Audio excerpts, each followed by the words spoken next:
Good morning mga idol. Tayo ngayon, magra-racket tayo. Maglilipat bahay tayo ngayon. Ito ang mga racket natin ngayon para kumita ng pera. Yan nga pala yung kasama ko. Yan. Tara na. Isa mo, hinihintay na tayo ni Madam. Tumatawag na.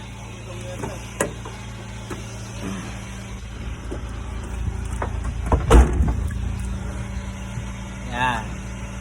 Tara na. Isa mo. Tumatawag na si Madam. Una, Bakit? magdadrive. Ay, di ka ba marunong mag-drive? Eh, ba't kasi pumunta ka dyan?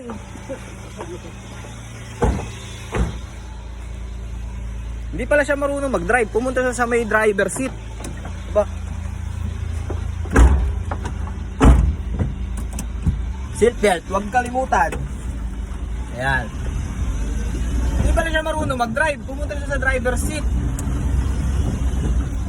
Hindi, tataka.